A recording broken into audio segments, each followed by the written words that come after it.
नमस्कार मित्रों, मैं डॉक्टर राजकुमार हिंदी नवजीवन में आप लोगों का पुनः स्वागत करता हूँ। दलित आत्मकथा जूठन, जो दलित विमर्श का मील का पत्थर कहा जाता है, हम लोग उस उपन्यास का अध्ययन कर रहे हैं। हमने पहले वीडियो में ओम प्रकाश वाल्मीकि के व्यक्तित्व पर प्रकाश डालते हुए हमने उनके परिवार का परिचय दिया था। दूसरा वीडियो में हमने जूठन आत्मकथा का सारांश की शुरुआत की थी। उनके पारिवारिक वातावरण, रहन सहन, प्राथमिक विद्यालय में कैसे प्रवेश किए और कैसे जात के नाम पे कई जगह प्रताड़ित हुए और जात के नाम से प्रताड़ित होने के कारण रसायन विषय के प्रैक्टिकल में उनको फेल कर दिया गया और उनके बड़े भाई देहरादून लेकर चले गए और देहरादून जाने के बाद डीएवी इंटर कॉलेज देहरादून में उनका एडमिशन होता है और वहीं पर उनका मित्र हेमलाल जाटव के माध्यम से चंद्रिका प्रसाद जिज्ञासुकृत डॉक्टर अंबेडकर का जीवन परिचय पढ़ते हैं और वहां से उनको पता चलता है कि वास्तव में अंबेडकर जी ने दलितों के लिए क्या क्या उद्धार किया और अंबेडकर और गांधी में अंतर करते हुए वह कहते हैं कि अंबेडकर को पढ़ लेने के बाद हमें समझ में आ गया कि गांधी जी ने दलितों को हरिजन कहा किया। अंबेडकर जी को पढ़ने के बाद हमको समझ में आया कि गांधी जी ने दलितों को हरिजन कह के अछूतों को राष्ट्रीय धारा से नहीं जोड़ा, बल्कि हिंदुओं को अल्पसंख्यक होने से बचाया। यही हमारा वीडियो यही पे आकर रुक गया था क्योंकि तकनीकी कारण था। आज उसी कड़ी में हम पुनः आगे बढ़ते हैं। जैसा कि देहरादून में ठंडी बहुत ज्यादा लगती थी और देहरादून में हमने पहले भी चर्चा किया है कि देहरादून में उनके मामा के लड़के और उनकी मामा की बहू भी रहती थी और उनकी जो भाभी यानी सुरजन, जो उनके मामा के लड़के का नाम सुरजन था और उन्हीं की पत्नी का नाम स्वर्णलता था। तो स्वर्णलता जो भाभी थी, स्वर्णलता, ठीक है, स्वर्णलता भाभी जब ठंडी पड़ने लगी देहरादून में, इनके पास अब सोच लीजिए कि कपड़ा नहीं था और इनके जो बड़े भाई थे वह सफाई कर्मी का काम करते थे। उस समय सफाई कर्मियों के लिए एक विशेष कपड़ा बनवाया जाता था और ठंडी में वही उन लोगों को पहनने के लिए दिया जाता था। अब इनके सामने समस्या ये थी मित्रों कि अगर वह अपने भाई का अगर ठंडी वाला कपड़ा पहन भी लेते थे तो इनके मित्र, इनके अन्य लोग इनको चिढ़ाना शुरू करते थे। तो इनकी भाभी ने क्या किया, जो स्वर्णलता भाभी थी, इनके लिए जो है कि स्वेटर बुनना। इनके लिए क्या हुआ, स्वर्णलता भाभी ने लेखक के लिए क्या किया, स्वेटर बुना। ये सोच लीजिए कि उस समय एक मतलब निश्चल प्रेम का जैसे आधार था और उसी आधार को लेते हुए इनकी भाभी जो है कि स्वर्णलता, चूंकि इनको बहुत मानती थी और बाद में जैसे हम लोग आगे बढ़ेंगे तो बताएंगे कि इन्हीं स्वर्णलता की जो छोटी भाभी थी चंदा, उन्हीं से इनकी शादी भी बाद में होती है। उसके बाद रायपुर यानी जब देहरादून में थे तो रायपुर में एक वैकेंसी निकली। रायपुर में बम फैक्ट्री में, कौन फैक्ट्री में, बम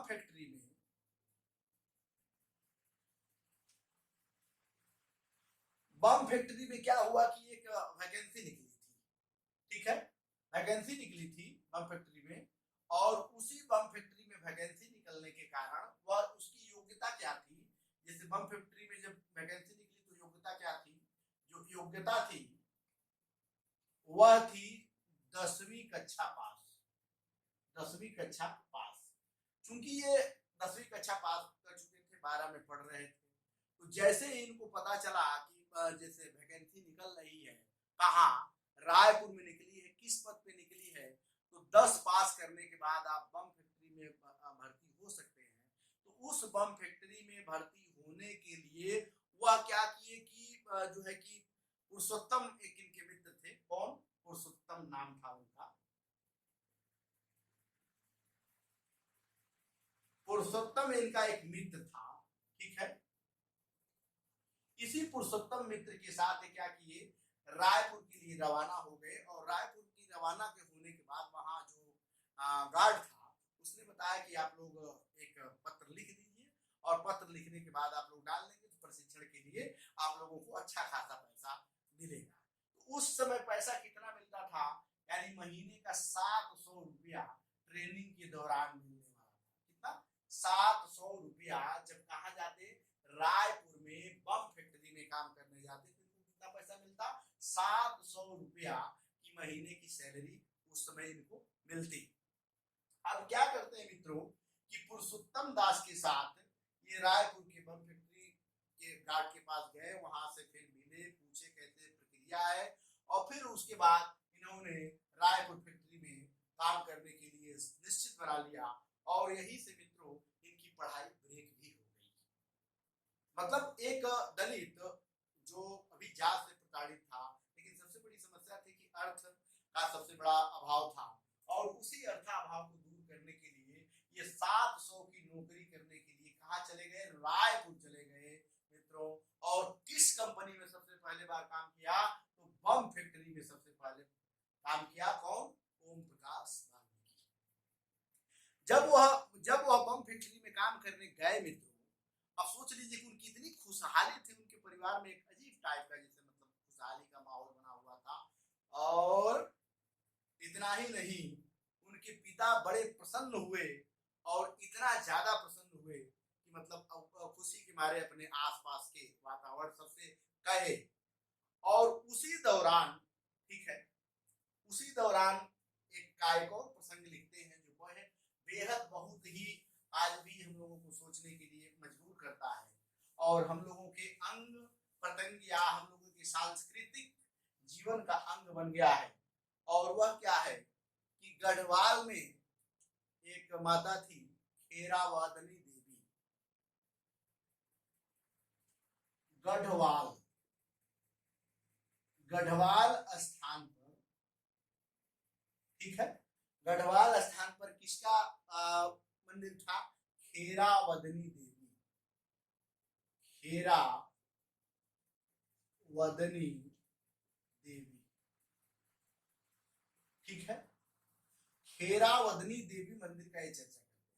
और लेखक चर्चा करता है कि जो खेरावदनी जो देवी जी का मंदिर था, यहाँ पे क्या होता था कि भैंसे की बलि चढ़ाई जाती थी। कहाँ? भैंसे की बलि चढ़ाई जाती थी।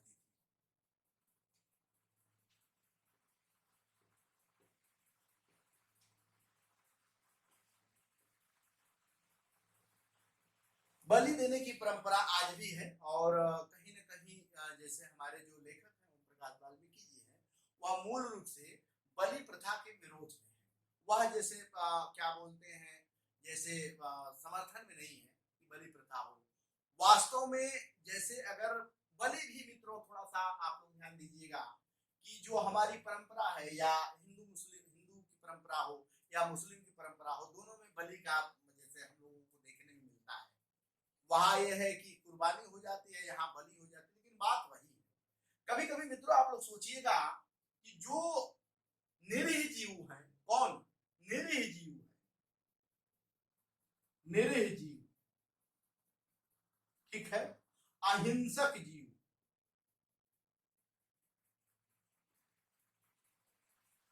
ठीक है, कौन कौन? निरीह जीव होगा, अहिंसक जीव होगा, आंखों में आंसू भरा रहता है, और उसी का बलि चढ़ाया जाता है। जैसे मुर्गा की बलि चढ़ती है, बकरा की बलि चढ़ती है, भेड़ की बलि चढ़ती है, सुअर की बलि चढ़ती है। लेकिन मित्रों कभी आप लोग सोचिएगा कि क्या चीते की भी बलि चढ़ाई जाती है? क्या शेर की भी बलि चढ़ाई जाती है? तो बलि हमेशा मित्रों ये ध्यान रखिएगा, बलि हमेशा कमजोर का ही चढ़ता है। इस पर इन्होंने जो है कि क्या बोलते हैं, वो प्रकाश वाल्मीकि बड़े अच्छे ढंग से व्यक्त करते हैं। वह बताते हैं कि यह इस मंदिर में, खैराबादनी के मंदिर में लगभग प्रति वर्ष 5 से 7 हजार जो है कि 5 से 7 हजार पशु पक्षियों की जो है कि कुर्बानी दी जाती है। और 5 से 7 हजार पशु पक्षियों की कुर्बानी देने के बाद भी माता खूब प्रसन्न होती हैं और यहाँ पे लोग मन्नतें मानते हैं। और यह कैसा कर्मकांड है कि निरीह जीवों को गला यानी उसका गर्दन काट कर हम लोग खुशियां मनाते हैं और माता प्रसन्न हो जाती है। ये भी निश्चित रूप से कहीं ना कहीं हमें सोचने के लिए मजबूर करता है कि आखिर में जो कमजोर जीव है क्यों उन्हीं की बलि चढ़ाई जाती है। हम लोग क्यों नहीं चीता का बलि चढ़ाते हैं, हम लोग क्यों नहीं शेर का बलि चढ़ाते हैं, ये सोचने के लिए मजबूर होता है। और कमेंट करके बताइए कि क्यों नहीं चढ़ाया जाता है। इसके बाद हम लेखक के जीवन के बारे में और हम लोग आगे बढ़ेंगे। तो होता क्या है कि जब यह बम फैक्ट्री में रायपुर जब चले गए थे, ठीक है, वहां से कुछ दिन ट्रेनिंग लिए और वहीं से ट्रेनिंग लेने के बाद क्या होता है कि जबलपुर में, ठीक है, जबलपुर में आर्डिनेंस फैक्ट्री परीक्षण,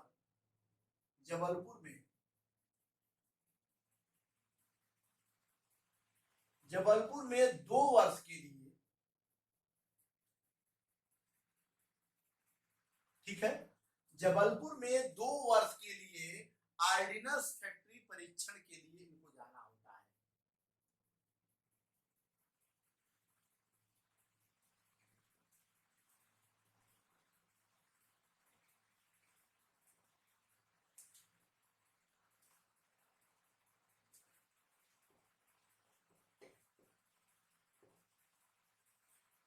अब यहाँ ये 2 साल के लिए जाते हैं, कहाँ, रायपुर से सीधे फिर ये जबलपुर जाते हैं। कितने साल की ट्रेनिंग के लिए जाते हैं, या 2 वर्ष के लिए ट्रेनिंग के लिए जाते हैं।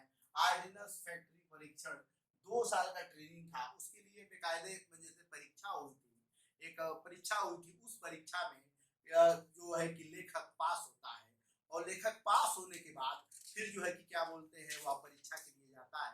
और जबलपुर में जाने के बाद मित्रों, जबलपुर जब चले गए तो ये नहीं है कि इनकी पढ़ाई जो छूट गई थी, पढ़ाई के बाद वो क्या करते हैं कि सब कुछ बंद कर देते हैं। जबलपुर के पुस्तकालय में जब ये जबलपुर जाते हैं तो वहां एक कंपनी का पुस्तकालय होता है, जिस कंपनी में काम करते हैं वहां एक पुस्तकालय होता है, ठीक है। पढ़ने की जिज्ञासा देखिए मित्रों कितना इनका तीव्र है कि जबलपुर के जो आर्डिनेंस फैक्ट्री में काम करने जाते हैं वहां पुस्तकालय में इनका परिचय किससे किससे होता है। परिचय का मतलब किन किन विद्वानों का किताब पढ़ते हैं, जितने विदेशी साहित्यकार थे, विद्वान थे, उनकी किताब ये पढ़ते हैं। और वही जो है कि इनका जो सबसे पहले अगर देखा जाए वही विक्टर ह्यूगो को इनका परिचय होता है। विक्टर ह्यूगो जो अंग्रेजी के बहुत बड़े जैसे क्या बोलते हैं वह मतलब एक तरह से विद्वान समझे जाते हैं, ठीक है। विक्टर ह्यूगो ये साहित्यकार विद्वान दोनों हैं। एमिल जोला से परिचय होता है, एमिल जोला से परिचय होता है। ऑस्कर वाइल्ड से परिचय होता है, ऑस्कर वाइल्ड, ठीक है, ऑस्कर वाइल्ड से परिचय होता है। फिर उसके बाद लुई से परिचय होता है। मतलब अनेक जो विदेशी साहित्यकार थे उनका इनको पढ़ने के लिए मौका मिलता है। और इनकी जो पढ़ने की क्षमता है वह, जैसे आजकल मित्रों आप लोग देख रहे हो नौकरी पाने वाले लोग पढ़ना छोड़ देते हैं, लेकिन इनके अंदर जिज्ञासा थी जानने के लिए। इन्होंने जब 8 में थे तब भी पढ़ना शुरू किया, रामायण महाभारत आल्हारुदल की कहानियां पढ़े। 12 में थे तो अम्बेडकर का जीवन से लेकर उसके बाद गांधी का जीवन से लेकर सावरकर का जीवन से लेकर सबके जीवन के बारे में पढ़े, कि उनके संघर्षों के बारे में पढ़े। और यहाँ देखिए जबलपुर में इनको कुछ नहीं मिला तो विदेशी साहित्यकार का जो है कि जितनी किताबें थी पढ़ना शुरू कर। और यही जबलपुर से ट्रेनिंग समाप्त करने के बाद मित्रों, जैसे जबलपुर से जब ये 2 साल की ट्रेनिंग समाप्त कर लिए तो फिर इनका ट्रांसफर मुंबई हो जाता है। कहाँ होता है, अब देखिए पहले रायपुर, रायपुर से जबलपुर, और जबलपुर से जो है कि क्या बोलते हैं अब कहाँ पहुंच गए मित्रों, ये पहुंच गए नौकरी करने के लिए। कहाँ पहुंच गए भाई, तो कहाँ पहुंच गए, तो ये कहाँ पहुंचे? मुंबई।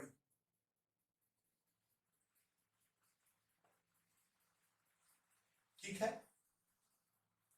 मुंबई में ये क्या करते हैं, नौकरी के लिए पहुंच जाते हैं। और मुंबई में एक जैसे मुंबई की एक विशेषता ये है कि मुंबई में जब जाते हैं तो एक इनका जब नाम लोग सुनते हैं, नाम ओम प्रकाश वाल्मीकि,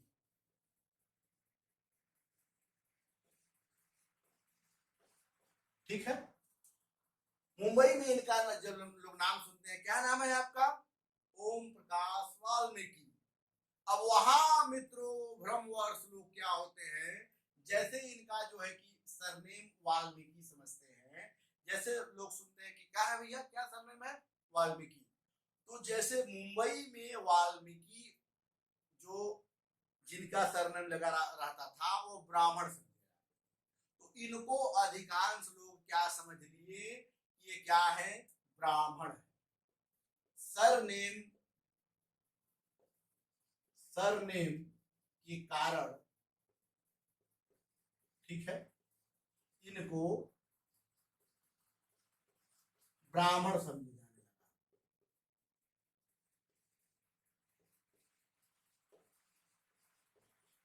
ठीक है, सरनेम के कारण इनको कहा, मुंबई में ब्राह्मण समझे जाने लगा। आज भी मित्रों शर्म का जो सरनेम है बड़ा भ्रम है। अभी आप लोग कानपुर में आएंगे तो कानपुर में जैसे जो गौतम लिखते हैं अधिकांश ब्राह्मण लिखते हैं। अभी आप जैसे कानपुर में अभी पूर्वांचल में चलेंगे जाएंगे तो देवरिया गोरखपुर जितने गौतम लिखते हैं वो सब क्या बोलते हैं, जितने दलित वर्ग है वो गौतम लिखते हैं। इसी तरह हमारे यहाँ के शर्मा लोग जो देवरिया जिला के मिलेंगे, शर्मा लोग ब्राह्मण लिखते हैं। और अभी बंगाल में चले गए तो वहां के शर्मा ब्राह्मण जो है कि ब्राह्मण होते हैं। तो यहाँ जैसे हमारे यहाँ सरनेम का भी बड़ा प्रभाव है। इस सरनेम की वजह से भ्रमवश कभी कभी आपको सम्मान मिल ही जाता है, और वही सम्मान निश्चित रूप से कहीं न कहीं वाल्मीकि जी को, वाल्मीकि नाम से सरनाम से इनको मुंबई में ब्राह्मण समझे जाने लगा। और हुआ क्या मित्रों कि इनको रूम भी मिल गया। रूम किसका मिला? विनायक सदाशिव कुलकर्णी। विनायक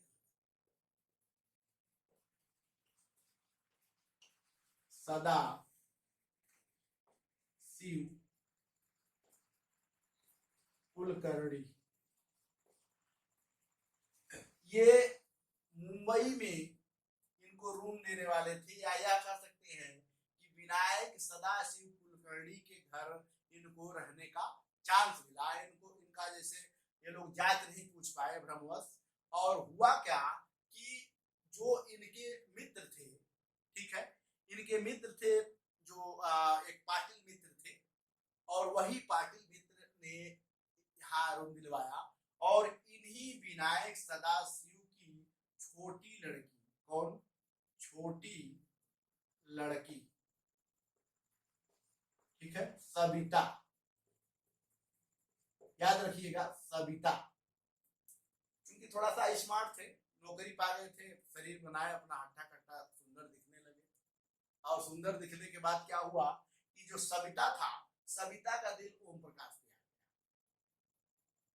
होता भी है ऐसा, क्योंकि युवा थे, स्मार्ट थे, नौकरी में थे, अधिकारी पद पे आए थे। तो इनकी लड़की ने समझा, विनायक सदाशिव की लड़की ने, जो सविता थी छोटी लड़की, समझे कि ये ब्राह्मण है। कौन? ओम प्रकाश वाल्मीकि जी ब्राह्मण है। अब उस ब्राह्मण होने के वजह से, ठीक है, उस ब्राह्मण होने के वजह से इनको बहुत सम्मान मिलने लगा।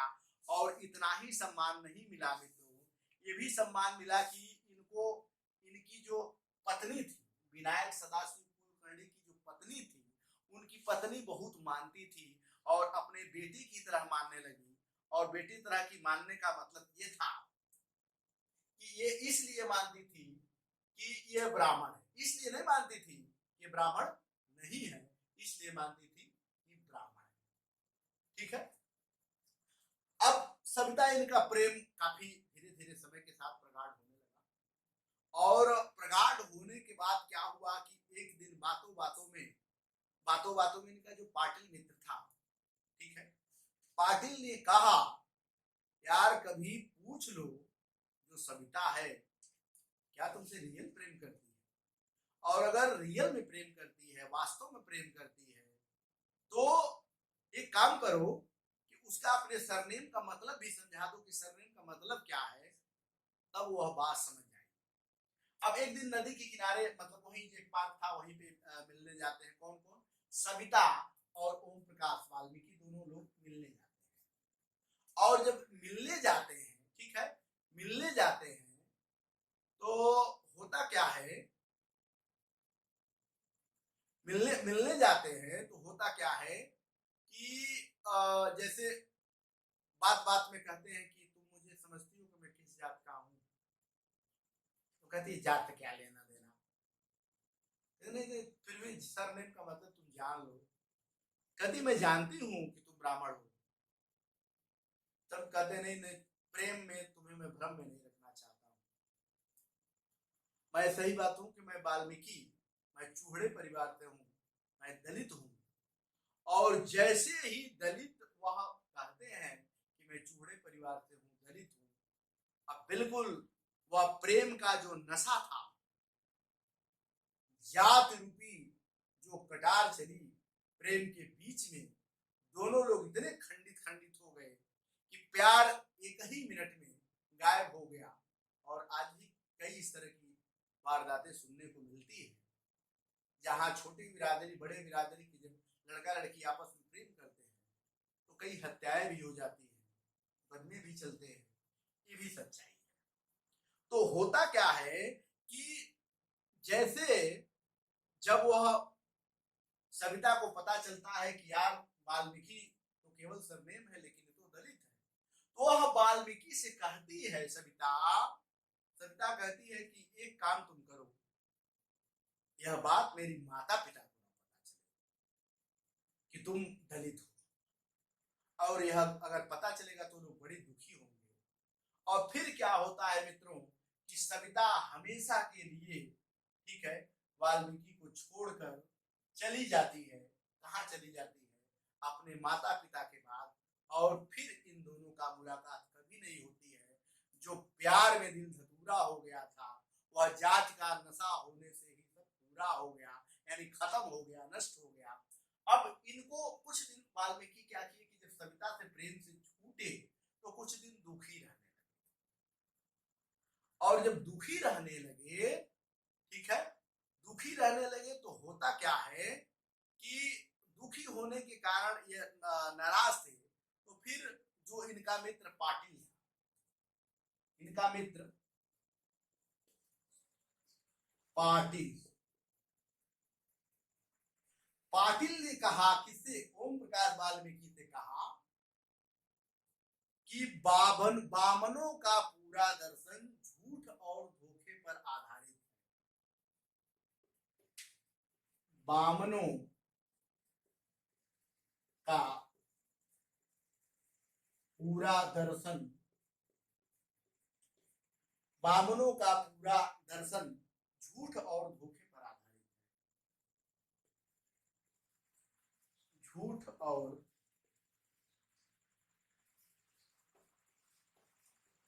धोखे पर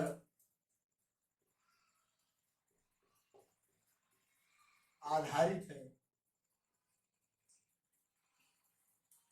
भूल जाओ और मजे करो। भूल जाओ और मजे करो।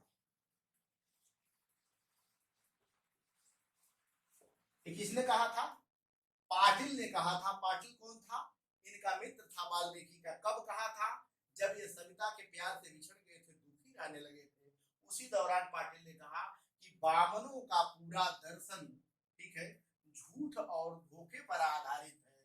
भूल जाओ और मजे करो, यानी जिंदगी का तुम मजा लो यार। कोई तुमसे प्यार नहीं करती थी, वो तुम्हारे जात से प्यार करती थी। अगर तुम ब्राह्मण होते तो आज तुम्हारी शादी हो गई होती। इसलिए उस प्यार में कोई बहुत ज्यादा सच्चाई नहीं थी, और कहीं न कहीं वह सही बात ही कह रहे थे।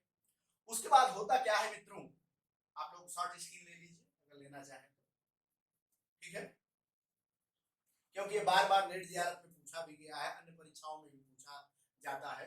तो एक खास तौर से आप लोग याद रखिएगा। दलित विमर्श का अगर आप सुधारती हैं तो आपको लिखना भी चाहिए ये सब। आगे बढ़ते हैं।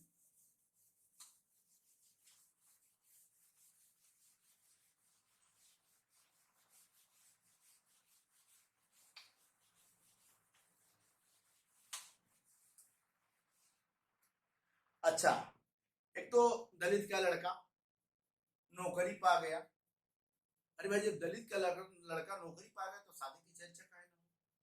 शादी की चर्चा के लिए मित्रों इनके जो बड़े भाई थे एकदम परेशान हो गए, भाई जल्दी से शादी विवाह। और दलितों में होता भी है कि जैसे नौकरी मिल गई, भले उसका उम्र कम हो, तुरंत शादी कर दी। अब पहले लोग तो 8-10 साल बाद शादी कर लेते थे। अब इनका भी मन में लगातार लड्डू फूट रहा था, लेकिन लड्डू फूटने का कारण था कि धन का अभाव था। ये नौकरी पा गए थे, लेकिन ये चाहते थे कि अपना मान सम्मान और बढ़ाएं।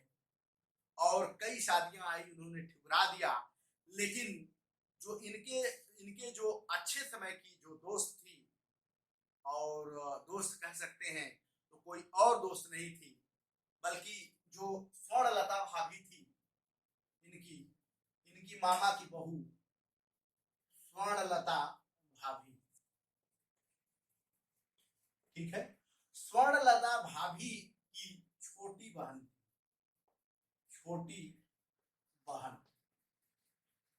ठीक है, छोटी बहन चंदा थी। क्या कर रही थी उस समय? इंटरव्यू में पढ़ रही थी, यानी 12वीं कक्षा में वो पढ़ रही थी। 12वीं कक्षा में पढ़ रही थी तो इन्होंने, अब देखिए कि साहस मित्रों, मतलब ओम प्रकाश वाल्मीकि की साहस देखिए। ये जो है कि डायरेक्ट उससे जाकर कहते हैं, यार चंदा, मैं तुमसे शादी करना चाहता हूँ और तुम मुझसे शादी करने के लिए इच्छुक हो कि नहीं इच्छुक हो, बता दो। लड़का जवान, स्मार्ट, सुंदर, लड़की भी युवा सुंदर, तो क्यों ना भाई प्रेम का प्रगाढ़ हो। फिर होता क्या है मित्रों कि 27 दिसंबर 1973, 27 दिसंबर 1973, 27 दिसंबर 1973 ईस्वी में, ठीक है, यह चंदा से शादी कर लेते हैं, चंदा से शादी करते हैं, ठीक है। 27 दिसंबर 1973 को चंदा से शादी करते हैं। 27 दिसंबर दलितों के लिए एक विशेष दिन भी है। आप लोगों को जानने की जरूरत है कि वो विशेष दिन क्या है। आप लोग कमेंट करके जरूर बताइएगा कि 27 दिसंबर आखिर में दलित साहित्य से किस तरह जुड़ा है, इसको जरूर बताइएगा। होता क्या है मित्रों कि यह जैसे चंदा से जब शादी कर लेते हैं तो ये जो स्वर्णलता के पति हैं, ठीक है, कौन? सुरजन। ये सुरजन भैया नाराज हो जाते हैं। क्यों नाराज हो जाते हैं? कि मेरे शादी से ही शादी कर लिया। आज भी दलितों में बड़ी समस्या है। दलितों में भले वह किसी के शादी से प्यार कर ले, लेकिन प्यार करने वाले जो होते हैं ना, प्यार तो कर लेते हैं लेकिन बात अपनी कह नहीं पाते हैं। और बात न कहने के वजह से मित्रों होता क्या है कि जैसे प्यार किसी और से करते हैं, शादी कहीं और। हालांकि ऐसा करना नहीं चाहिए, ठीक है, लेकिन ऐसा ही होता है। यह चंदा से तब शादी करते हैं 27 दिसंबर को, 27 दिसंबर 1973 को शादी करते हैं। और शादी करने के बाद, ठीक है, पुनः जब मुंबई जाते हैं तो मुंबई जाने के बाद, ठीक है ना, मुंबई ठीक चला है ना, मुंबई जाने के बाद होता क्या है कि फिर लोग जान गए हैं कि भाई ये दलित वर्ग का है, आसपास के सब लोग जान जाते हैं। फिर इनको जो है कि क्या बोलते हैं, कमरा की समस्या होना शुरू हो जाती है। कब कमरा की समस्या हुई? जब चंदा से शादी करके कहाँ गए, फिर पुनः गए देहरादून में शादी कर लिए, देहरादून में शादी किए, और फिर उसके बाद क्या किए, मुंबई में आए। और जब मुंबई में जैसे आए तो फिर इनको रूम की समस्या होने लगी। वो तो कहिए अच्छा ये था कि इनका एक मित्र था, वह कुछ दिनों के लिए दूसरे जगह ट्रांसफर हो रहा था, तो उसी के रूम पर यह जैसे रहना शुरू कर दिए थे। और रहने के बाद क्या होता है कि कुछ दिन के बाद इनका जैसे और जैसे अच्छा आगे बढ़ा। और 1974 में 1974 में कब 1974 में, ठीक है, मुंबई में ही मेघदूत नाट्य संस्था, मेघदूत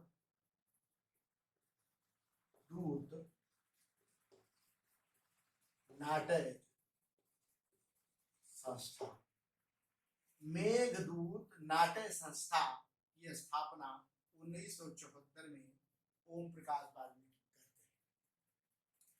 ओम प्रकाश वाल्मीकि 73 में शादी करते हैं, आते हैं, फिर कमरे की समस्या रहती है मुंबई में, लेकिन इनका मित्र मदद करता है। और फिर उसके बाद मदद ही नहीं करता है, कई जगह लड़ाइयां भी हो जाती है। लड़ाइयां का मतलब यह है कि ये लोग साफ जैसे मुंबई वाले स्पष्ट कर देते हैं भैया हमको नहीं रखना है, हम जब जान गए कि फला जात के, 1974 में यह मेघदूत नाट्य संस्था की स्थापना करते हैं और वहां के आसपास इलाकों में फिर अपना जो है कि क्या बोलते हैं ये आगे बढ़ते हैं। और 1978 में, ठीक है, 1978 में मुंबई में ही दलित पैंथर, क्या दलित पैंथर,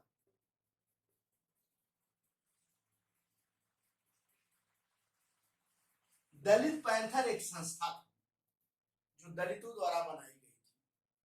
दलित पैंथर संस्था से जुड़ते हैं कब 1978 में। और दलित पैंथर संस्था उस समय वहां बड़ी सक्रिय थी।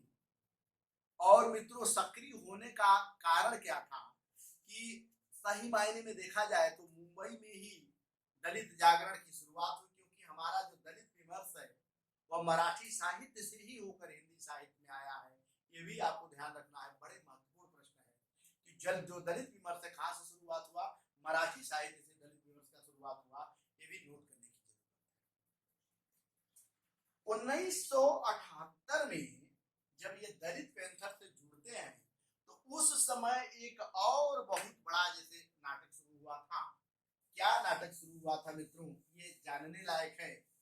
आज जो लोग सब लोग जो अंबेडकर को मान रहे हैं, यानी अंबेडकर के गले में माला और उनके विचारों पर ताला, अंबेडकर के गले में माला और उनके विचारों पे ताला डालने वाली जो राजनीतिक पार्टियां हैं, ये निश्चित रूप से हमें इतिहास पढ़ने के लिए मजबूर करती है।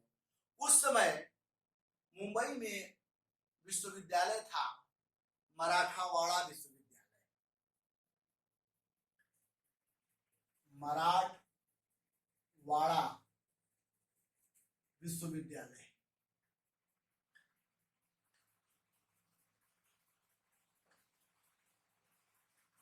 ठीक है।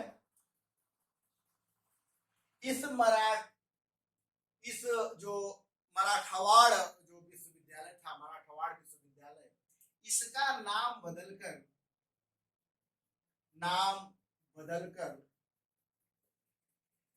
ठीक है, इसका नाम बदलकर क्या रखे जाने लगा, डॉक्टर अंबेडकर विश्वविद्यालय, डॉक्टर अंबेडकर विश्वविद्यालय,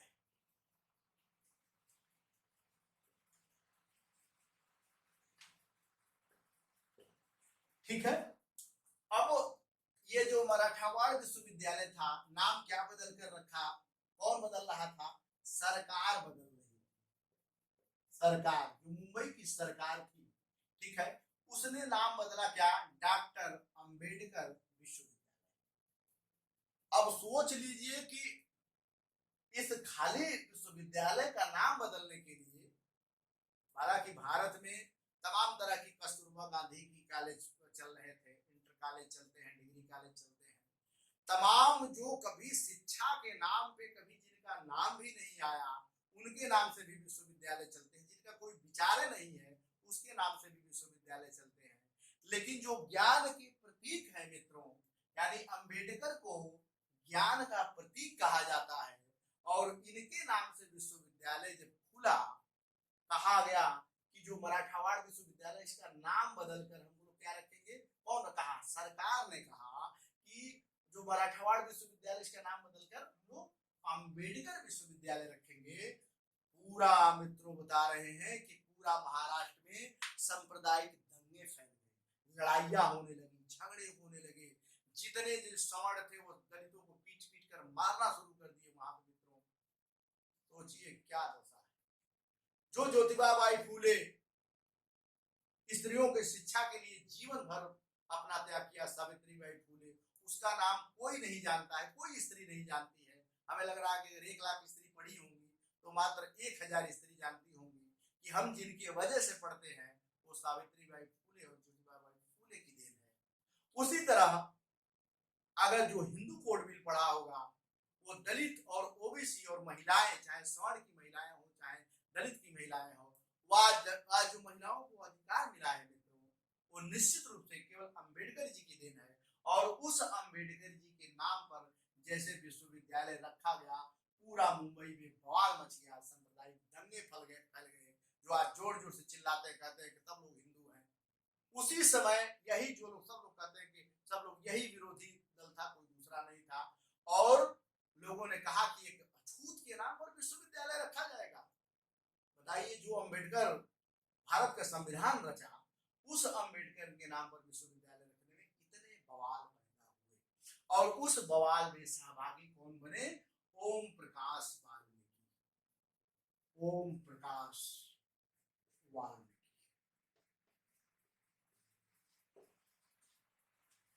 ठीक है, ओम प्रकाश वाल्मीकि बने। अच्छा, अब जैसे यह नाम तो बदल गया, 1984 में, 1984 ईस्वी में, 1984 ईस्वी में एक और घटना घटती है। कब घटना घटती है मित्रों? 1984 में एक और घटना घटती है जिसका जिक्र इन्होंने किया है।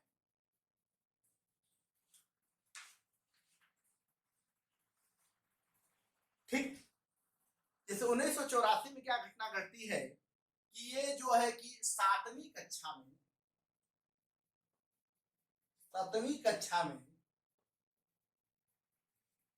ठीक है, 7वीं कक्षा में डॉक्टर भीमराव अम्बेडकर को पढ़ाया जाना था। क्या था? डॉक्टर अम्बेडकर, भीमराव अम्बेडकर, ठीक है, डॉक्टर भीमराव अम्बेडकर की जीवन परिचय था, यह पढ़ाया जाता था। इसमें 7वीं कक्षा में, कहा 1984 में ये सिलेबस में लागू हुआ था, पाठ्यक्रम में लागू हुआ। क्या था मित्रों कि एक सरकारी स्कूल का ब्राह्मण शिक्षक, कौन? सरकारी स्कूल का, वो भी प्राइवेट नहीं, सरकारी स्कूल का, ठीक है, ब्राह्मण शिक्षक, सरकारी स्कूल का ब्राह्मण शिक्षक ने क्या किया कि अंबेडकर की जो जो पाठ्यक्रम में था उसके पन्ने को निकाला और फाड़ कर फेंक दिया, यानी अंबेडकर को पढ़ाने के लिए विरोध किया। और यह बात, उसमें कुछ दलित बच्चे थे, वह क्या किए कि जो फाड़ा था, सबके किताब को लिया, जैसे 7 वाले कक्षा को मास्टर ने बुलाया, और जैसे अंबेडकर वाला जो लाइन थी, जो पेज थे, 3-4 पेज थे, तो उस पेजों को निकाला, सबका पेज फाड़ दिया, सबकी किताब में से पेज फाड़ दिया।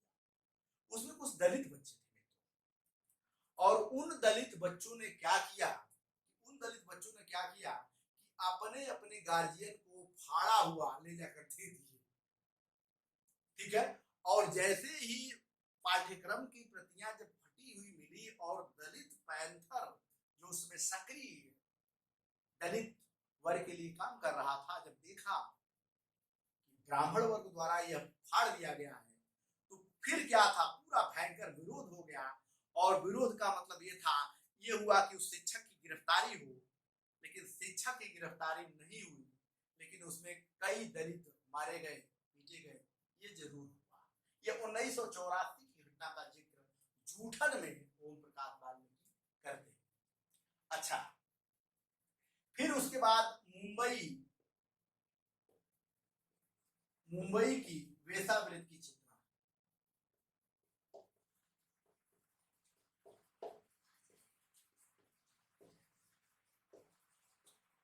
मुंबई के वेश्यावृत्ति का चित्रण जैसे कवि ने किया है, लेखक ने किया है कि मुंबई में किस तरह जैसे वेश्यावृत्ति बड़े तीव्र गति से है और वेश्यावृत्ति को फैला कर रही है, पुलिस फैला रही है, कैसे फैला रही है, इसका भी वो बड़ा जिक्र करते हैं।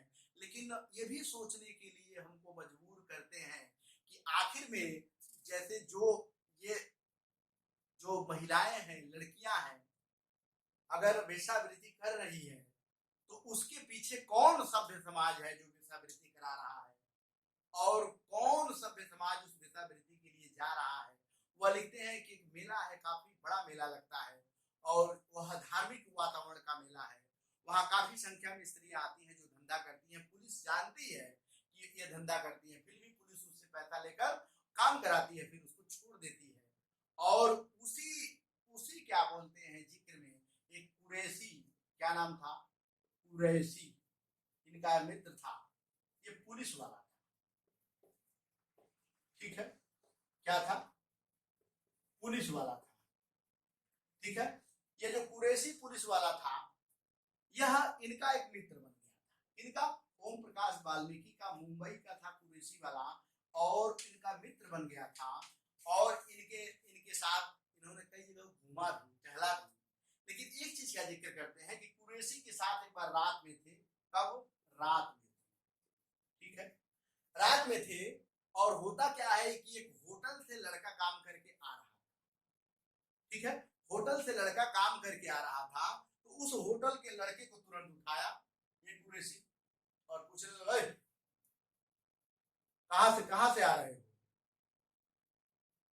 तो फिर बताता है कि जैसे कहां से आ रहे हैं, तो बताता है कि मैं होटल से आ रहा हूं। और फिर इस लड़के को मारने लगते हैं, गाली देने लगते हैं। चला है ना, इस लड़के को मारने लगते हैं, गाली देने लगते हैं। और उस लड़के से जब वाल्मीकि जी कहते हैं कि पूछो ना यार, आखिर वो लड़का क्यों, कहां से आ रहा है, तो जब बताता है कि होटल में काम करता था, तो कुरैशी के साथ होटल में जाते हैं और यही कुरैशी उस होटल वाले से पैसा दिलवाता है और फिर जो है कि ये लड़का बड़ा खुश होता है। तो एक तरफ पुलिस के अच्छे चीज का चित्रण करते हैं वाल्मीकि जी। क्यों करते हैं कि कुरैशी होटल वाले लड़के को पकड़ता जरूर है, लेकिन जब इसकी व्यथा जान जाता है कि होटल में काम करता था, होटल वाले ने पैसा नहीं दिया, तो थप्पड़ मार के भगाया है, तो कुरैशी होटल वाले के पास जाता है, उसको गाली देता है, डंडा मारता है और उसका पैसा दिलवाता है। तो एक तरफ पुलिस के कमियों के भी उजारते हैं, तो एक तरफ ये भी हमको सोचने के लिए मजबूर करते हैं कि अगर पुलिस वाले सक्रिय हो जाए तो अच्छे अच्छे लोगों की बोलती बंद हो जाएगी और समाज बहुत तेजी से सुधरेगा। इसका भी वह चर्चा करते हैं। एक इनके जीवन में एक और दुख था मित्रों कि इनकी जो मंजू भतीजी थी, शादी में इनका नाम नहीं डाली थी, अपने शिक्षकों से बताती नहीं थी, कोई सरनेम अपना नहीं लगाता था वाल्मीकि, लेकिन यह अपना वाल्मीकि सरनेम लगाते थे। और इनको वाल्मीकि सरनेम ही आज भारत की सबसे बड़ा वाल्मीकि समाज का नेतृत्व करने के लिए, या कहें तो पूरे दलित समाज का नेतृत्व करने के लिए जूठन दे दिया है। इसके बाद हम लोग अगले भाग में देखेंगे ओम प्रकाश वाल्मीकि का व्यक्तित्व या ओम प्रकाश वाल्मीकि चारित्रिक विशेषताएं। बहुत बहुत धन्यवाद, फिर मिलते हैं अगले वीडियो में।